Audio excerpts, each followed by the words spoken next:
Yaadala dhugatina dhoowwatee famufadha. Wanta gootee miti waan adda taate ansi jaalladha. Ifaatanii goromii beekoo gaara keetti marmara. Jiraatanii baruu gaarummaa maana keetti sargeera. Yaadala dhugatina dhoowwatee famufadha. Wanta gootee miti waan adda taate ansi jaalladha.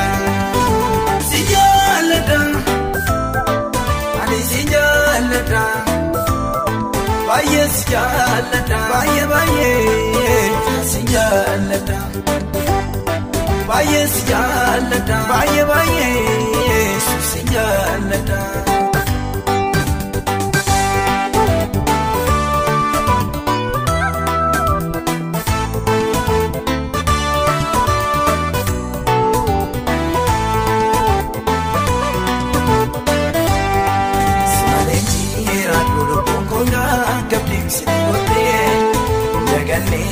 Taayisaatii makoo gidduu galee si bareessaan nakaasa gonkoo keessummaatti leenjiru mana koosii kennaa gatiin kee maalee nuuna ramboo si malee jiraa duudhu gonkoo gaagabdiimsi gootee jagaleen gootaayisaatii makoo gidduu galee si bareessaan nakaasa gonkoo keessummaatti leenjiru mana koosii.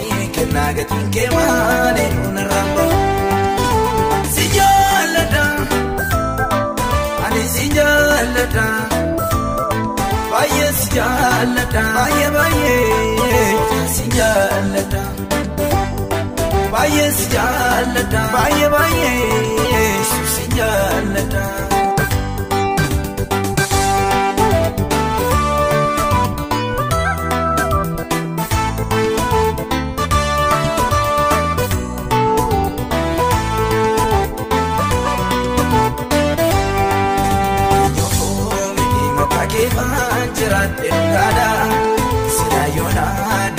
Yona wada koyolala yala fa be kana wajiwa baye da barsite mana ma de gasinjala wa joko chachapsite enyo ko miti matake fanjira de gada sila yona dueni yona wada koyolala yala fa be kana wajiwa baye da barsite Namade gasinjala wa joko chachapsite si jaalladha ani si jaalladha baay'ee si jaalladha baay'ee si jaalladha baay'ee si jaalladha baay'ee si jaalladha.